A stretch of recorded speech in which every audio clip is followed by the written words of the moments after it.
Keith here. I just want to make a really quick video, a problem I've seen a couple of people having over the last couple of weeks, and also a feature that kind of enables, a feature that solves that problem, but also enables some other stuff that I've always wanted, and I just want to do a quick run through of them. What we have here is basically a P10 panel. It's actually 4 of them side by side, 16 high, 128 long. And the common use case that I'm starting to see is people want to take these panels and effectively fold them in half and mount them back to back, so they've got a tune to sign on each side, but they want to duplicate the content, so they have, whatever they display on one side they want to duplicate on another. And how do you do that in Xlights? And Xlights doesn't make that overly easy to do. Well, it doesn't make it hard to do, but if you want to just duplicate it and not have to just do everything twice, it's actually not that trivial to do. So you've always been able to, drop an effect down, come up here and say, I want that to be on the left half, and then drag another one up here and say, I want that to be, I want this to be on the right half. And now you've managed to duplicate your effect. Now the problem becomes is, well, what happens if I want to change the effect? What if I want to, increase the number of background chunks? Well, now I've got to go and remember that I have to come up to here and I have to do the same thing here.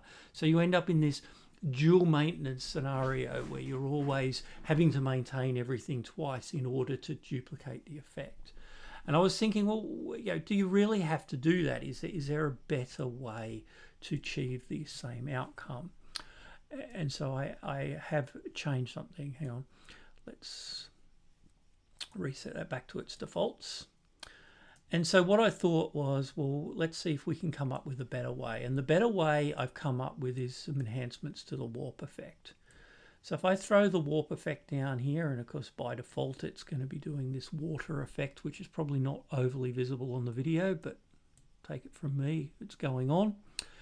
And I've added some additional treatment types, and one of them that I've added is the copy. And so what the copy does is copy the effect, and the X and Y effectively act like splitters. So if I wanted to copy it so that the left and the right are exactly the same, I can just move it over, move the Y over to the far side, which says don't split the Y at all. And now it's to split the X in half. And now changing effect properties here is as simple as coming here and changing the background chunks, and it automatically duplicates whatever is below here on both sides. So a more classic use here might be,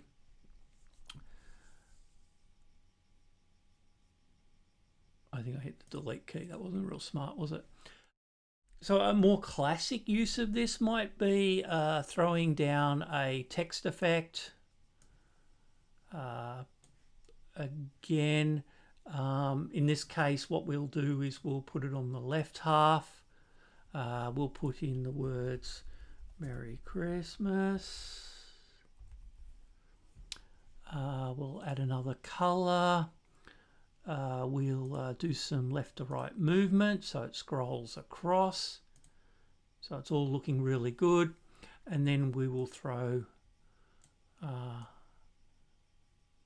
our warp effect. But before we do that, let's throw in a marquee, because there's nothing better than having a marquee going around it. And then we'll go to our the marquee, of course we'll also want to put on the left half, so it goes around just the left half. And then finally we'll add our copy, and we'll move our Y splitter across. And there I have my Merry Christmas tune to sign with the effects duplicated on both sides. And I can have any level of complexity underneath the warp effect, and whatever happens to be there is going to be duplicated on both sides. And there's my tune to sign. So hopefully people that are in that situation will find that a way easier way to set up their tune to panels and not have to do all their sequencing twice and copy everything around and dual maintenance. The other cool thing that I wanted to show with this, which is much more similar to things that I've done in the past, and I kind of have always wanted to reproduce and never could, and I cannot remember for the life of me the colours I used. Yeah, it could have been those actually. I'm going to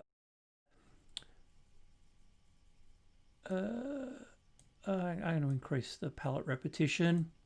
And what I had was a pattern that kind of collapsed in on the middle of itself, and this allows you to achieve that outcome as well. So we'll throw our warp effect down. And we'll move to our copy. But this time we won't copy, we'll use the other one, which is mirror. And what mirror allows you to do is it basically is mirroring it around those various axes. And look, a better way to show this might be, I don't know, throw down a fire effect. And you can see how the fire effect has been mirrored top and bottom, but it's also been mirrored left and right, which is not as obvious there. Maybe that will show it a little bit more clearly that it's been mirrored. But the effect that I was really going for was something where the movement was going actually, no, I'll leave the movement the way it's going. But what I'll do is I'll change the spiral wraps the other way and maybe add some 3D, etc. Blend. And so you get these sort of diamond patterns going on, and there's a whole bunch of things that you can do with this mirror and or copy effect. So the copy effect basically copies it across the various segments, so whatever is up here is effectively duplicated around, whereas mirroring mirrors it across those axes. Now you can move the axes. As you move it towards the right, it effectively just moves the center point of the mirroring further across. As you move it to the left, you can see that it does likewise, but it kind of chops it off, and that's because it's obviously mirroring anything to the left of here across to here, and it's run out of things to mirror, so it leaves it black. So, hope you have fun with that, guys. Thanks a lot.